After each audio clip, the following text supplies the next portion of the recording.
Tervetuloa taas tänne Leffahullu-podcastin pariin. Nyt alkaa Leffahullu-kanavalla Pökäle-arvostelusarja.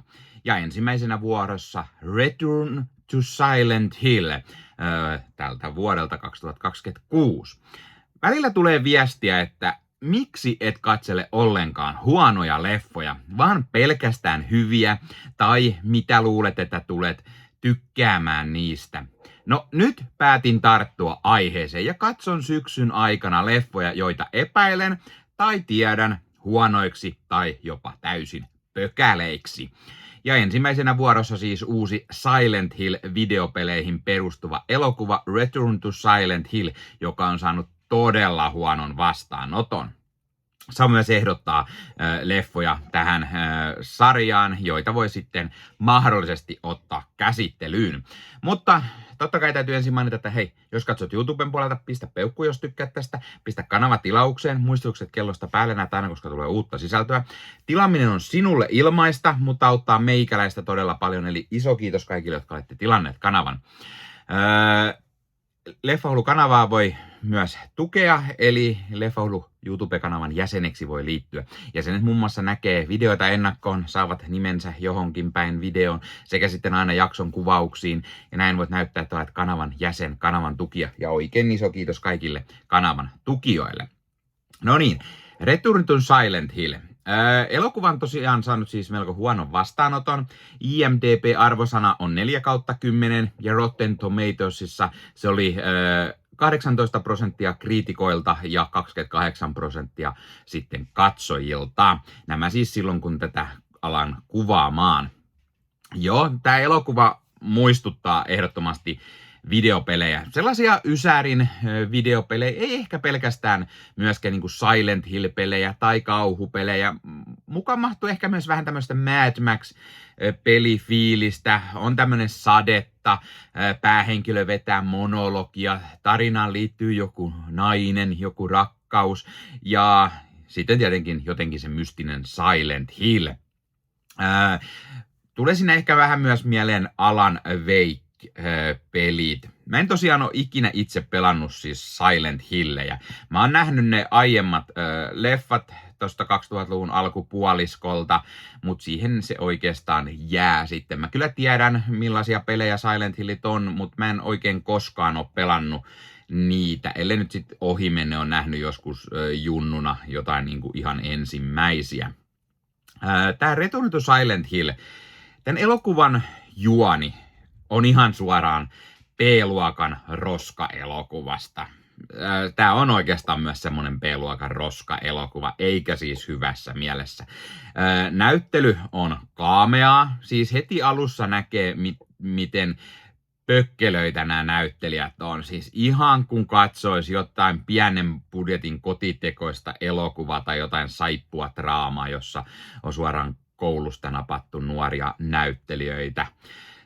Tämä elokuva on tehty 23 miljoonan budjetilta, joten joo, siksi ehkä näyttää pienen, mutta hitto vielä, jos alle miljoonalla saadaan Obsession-tason näyttävää elokuvaa, joka on 1,000,000 kertaa parempi, niin tällä olisi pitänyt saada aika hyvää jälkeä jo.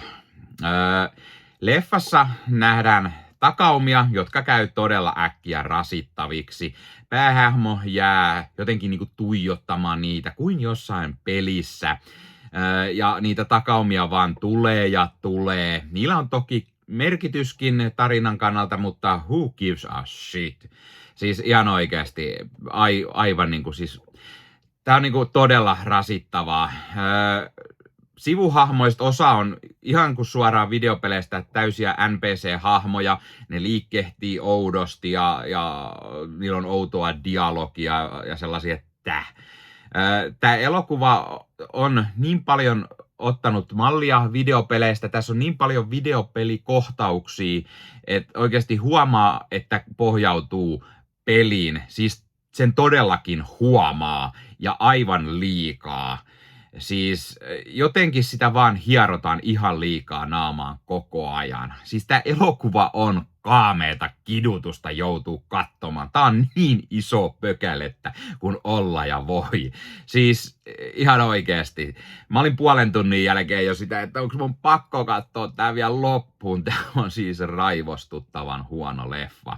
Ja siis hitto vielä jossain kohtauksilla tää päähahmo James, silloin joissain kohtauksissa parta, kun tämä hyppii vähän ajassa eri paikkoihin ja näin, niin hitto vielä se parta on maailman selvin tekoparta, siis siinä näkyy ne viivat, että se on kiinnitetty tekoparta hänen naamaan.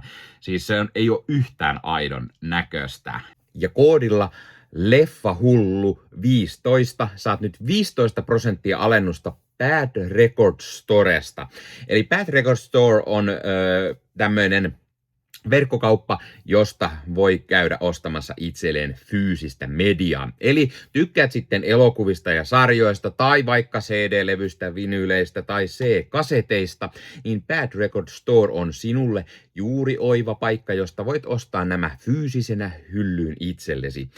Sivustolta löytyy esimerkiksi kaikille leffadikkareille mielenkiintoisia julkaisuja. Sieltä löytyy leffoja esimerkiksi, mitä ei enää välttämättä muualta löydä, koska ne painokset on aikaa sitten myyty loppuun. Sieltä löytyy mukavasti pohjoismaalaisia julkaisuja tai Suomi-julkaisuja, eli sellaisia, mitkä moni varmasti haluaa hyllyynsä ja tykkää keräillä.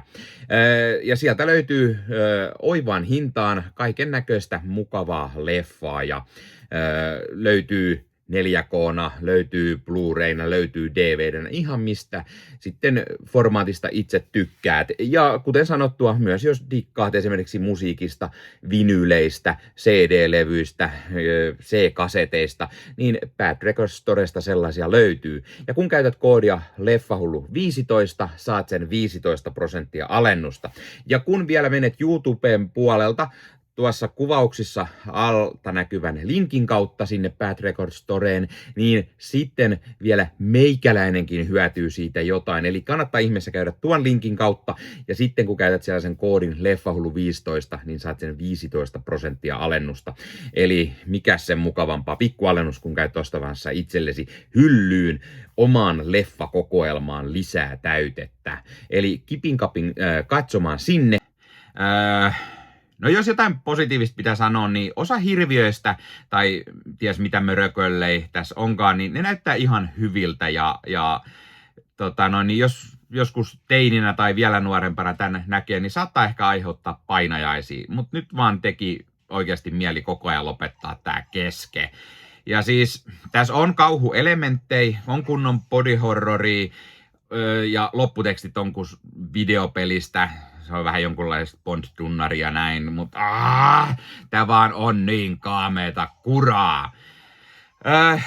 Puhutaan kai sitten vähän näyttelijöistä. Jeremy Irvine on tää James, tää päähahmo. Hitto, hän on kyllä näytellyt vaikka ja missä, mutta mä en kyllä nyt muista tätä näyttelijää yhtään mistään. Hannah Emily Anderson on Mary Crane ja muutama muukin hahmo.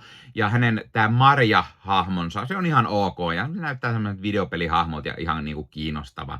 Mut aika pökkelöä näyttelyä, kuten Irvineillakin. He on siis leffan päänäyttelijät. Mukana on myös Evie Templeton, joka näyttelee tästä Lauraa, nuori tyttö, se pakollinen kauhuleffojen lapsihahmo. Ei oikeastaan mitään erikoista. Pierre Egan on Eddie, yksi Silent Hillin asukkaista, ja no joo, sekin on tommonen pikku. Sanotaan, että nämä kaikki hahmot on kuin niinku Silent Hill-peleissä. Tulee mieleen semmosia niinku kauhuleffan pelihahmoja, joo, mutta tässä leffassa ei toimi pätkääkään. Ja on tässä muitakin näyttelijöitä ja hahmoja, mutta kaikki näyttelijät on itselle tuntemattomia. Hahmotkin oli kökköjä tai tylsiä sivuhahmoja, niin en mä nyt vaan jaksa niistä enempää höpötellä. Tämän elokuvan on ohjannut Christophe Gans, joka ei nimenä ehkä sano yhtään mitään, ei itsellekään, mutta hän on ohjannut se ensimmäisen Silent Hill-filmatisoinnin myös vuodelta 2006. Ja sekin on huono leffa, mutta hitto vielä tähän verrattuna se on mestariteos.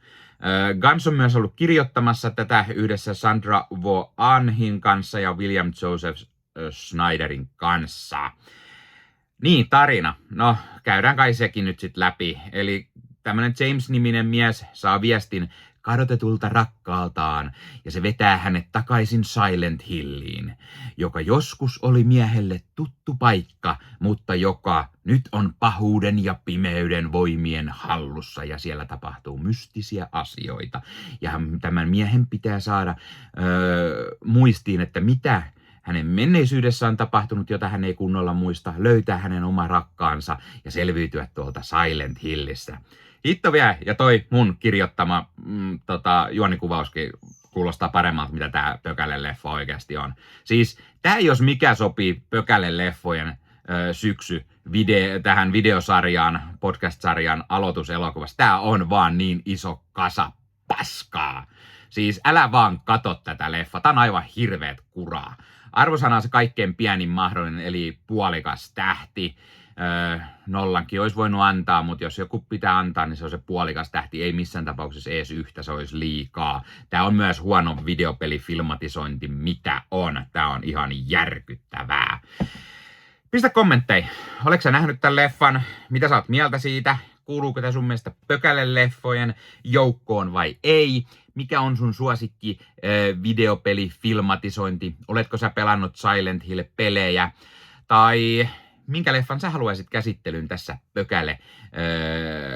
Pökäle-leffojen sarjassa? Laita kommentteja. Muista ottaa Leffoulu somekanava haltuun ja ei muuta kuin ensi kertaa.